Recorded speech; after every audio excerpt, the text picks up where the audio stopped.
Hello friends, ಎಲ್ರಿಗೂ ನಮಸ್ಕಾರ. ಭೂಮಿ ಮೇಲೆ ಪಾಪ ಪುಣ್ಯ ಇದೆಯಾ? ದೊಡ್ಡವರು ಹೇಳ್ತಾರೆ ಖಂಡಿತ ಇದೆ ಅಂತ. ನಮ್ಮೆಲ್ರಿಗೂ ಗೊತ್ತಿರೋ ಹಾಗೆ ಭಾರತದಲ್ಲಿ 2 ಮಹಾಕಾವ್ಯಗಳಿವೆ. ಒಂದು ರಾಮಾಯಣ, ಮತ್ತೊಂದು ಮಹಾಭಾರತ.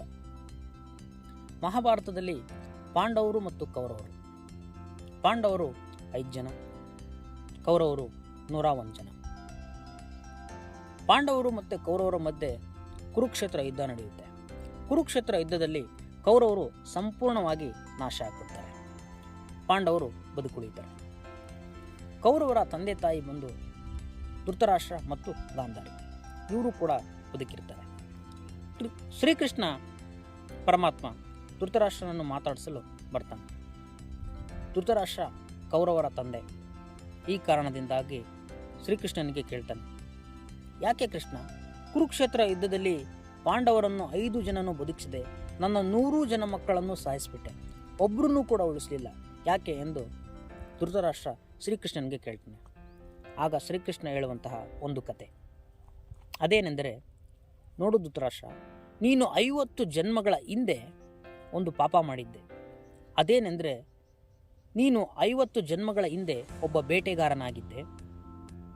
ನೀನು ಒಮ್ಮೆ ಬೇಟೆಯಾಡಲು ಹೋದಾಗ ಅಲ್ಲಿ ನೀನು ಒಂದು ಬಾಣವನ್ನು ಹೂಡ್ತೀಯ. ಆ ಸಮಯದಲ್ಲಿ ಆ ಪಕ್ಷಿ ತಪ್ಪಿಸ್ಕೊಳ್ಳುತ್ತೆ.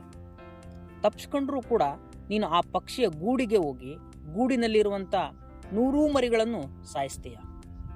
ಈ ಕಾರಣದಿಂದಾಗಿ ಇವತ್ತು ನಿನ್ನ 100 ಜನ ಮಕ್ಕಳು ಕುರುಕ್ಷೇತ್ರ ಯುದ್ಧದಲ್ಲಿ ಸತ್ರು ಅಂತೇಳಿ ಶ್ರೀಕೃಷ್ಣ ಪರಮಾತ್ಮ ಧೃತರಾಷ್ಟ್ರನಿಗೆ ಹೇಳ್ತಾನೆ. ಆಗ ಧೃತರಾಷ್ಟ್ರ ಕೇಳ್ತಾನೆ, ಯಾಕೆ ಕೃಷ್ಣ, ನಾನು 50 ಜನ್ಮಗಳ ಹಿಂದೆ ಮಾಡಿದ ಪಾಪ ಪರಿಹಾರ ಆಗೋದಕ್ಕೆ 50 ಜನ್ಮ ಕಾಯ್ಬೇಕಾಯ್ತಾ ಅಂತೇಳಿ ಕೇಳ್ತಾನೆ. ಆಗ ಶ್ರೀಕೃಷ್ಣ ಪರಮಾತ್ಮ ಹೇಳುವಂಥ ಮಾತೇನು ಗೊತ್ತಾ, ನೀನು 100 ಜನ ಮಕ್ಕಳನ್ನು ಪಡೆಯುವುದಕ್ಕೆ 50 ಜನ್ಮಗಳ ಪುಣ್ಯ ಮಾಡಿದೆಯಾ. ಅಂದರೆ ಮಕ್ಕಳಾಗೋದು ಅಷ್ಟು ಸಣ್ಣ ಕೆಲಸ ಅಲ್ಲ, ಎಷ್ಟೋ ಜನ್ಮಗಳ ಪುಣ್ಯ ಮಾಡಬೇಕು ಮಕ್ಕಳಾಗಬೇಕಂದ್ರೆ ಎನ್ನುವಂಥ ಮಾತು. 100 ಜನ ಮಕ್ಕಳಾದಮೇಲೆ ಆ ಪಾಪದಗೋಸ್ಕರ ಈ ಕುರುಕ್ಷೇತ್ರ ಯುದ್ಧದಲ್ಲಿ ನಿನ್ನ ಮಕ್ಕಳು ಸತ್ತೋಗ್ತಾರೆ ಅಂತೇಳಿ ಶ್ರೀಕೃಷ್ಣ ಪರಮಾತ್ಮ ಹೇಳುವಂಥದ್ದು.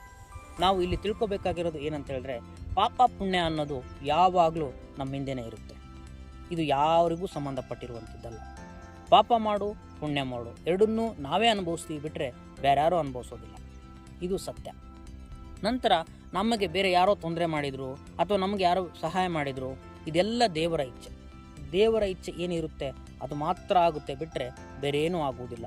ಜೀವನದಲ್ಲಿ ಏನೇ ಆಗಲಿ, ಒಳ್ಳೆಯದಾಗಲಿ ಕೆಟ್ಟದಾಗಲಿ, ಯಾವಾಗಲೂ ನಾವು ಮುನ್ನುಗ್ಗೋಣ ಅಂತ ಹೇಳ್ತಾ ಮತ್ತೊಮ್ಮೆ ನಮಸ್ಕರಿಸುತ್ತೇನೆ. ನಮಸ್ಕಾರ.